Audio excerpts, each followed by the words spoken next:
ဓာတ်စီမကုံမဲနဲ့ရွှေမျောကြောင်မျောတိုက်လို့ရတဲ့ဆက်ရှိရင်ခင်ဗျားတို့ယုံမလားမသိနော်ကျွန်တော်တစ်ချက်လိုက်ပြပြီနော်လက်တွေ့လုံနေရပြီဒီမဲ့ပေါ့ဗျာဒါကတော့ကျွန်တော်ဓာတ်စီမကုံနဲ့ဆက်ပေါ့ဗျာနော်ဒါမျိုးဟိုမုံချင်းကနေကြလာစီကိုတို့ဒီကန်ထဲကိုတားပြီးတော့မှဒီမဲ့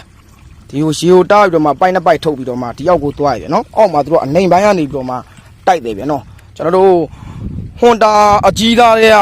အားလောက်ရှိရနော်ရေထွက်အားတော့နဲတာမဟုတ်ဘူးဗျာမနော်အောက်ထက်ကိုဆင်းသွားသူက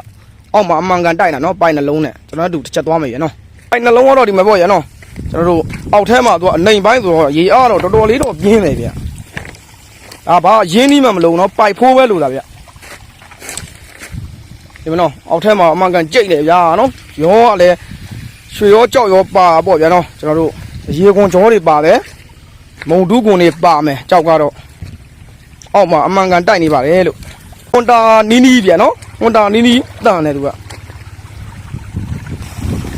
ဒီမဲ့ပေါ့ဗျာနော်ဟွန်တာနီးနီးလောက်တော့ရှိတယ်ဗျာနော်ဒါဓာတ်စီမကုံနဲ့ဆက်ဗျာနော်ဒါမျောတိုက်နေဗျာသူတို့နော်ဒီမဲ့ဒီမျောပေါက်ကိုတိုက်တာသူတို့ဒါမျောခါနေရပေါ့ဗျာဒါအိတ်ဖက်ကတော့မခွာသေးဘူးပဲနော်အမေရွှေရောကြောက်တော့ပါတယ်ဗျာသူ့ဟာလေးနဲ့သူတော့နော်ဒါကြောက်ရရင်တော့အမြတ်ပေါ့ဗျာကျွန်တော်တို့နော်ဒါဘာရင်းနှီးမှမလို့ပိုက်ရှိရင်အဆင်ပြေပြီဗျနောက်တစ်ယောက်ကတော့ကျွန်တော်တို့ကျင်းကြီးပေါ့ဗျာနော်ကုမ္ပဏီလောက်သွားတဲ့ကျင်းကြီးပေါ့အမေစပြီးတော့တိုက်နေပါ යි နော်အားတော့တော်တော်တန်းတယ်နော်အမေနော်တယ်ကောင်းတော့ရေတံမှုကိုဖြတ်လောက်ထားကြကြည့်လိုက်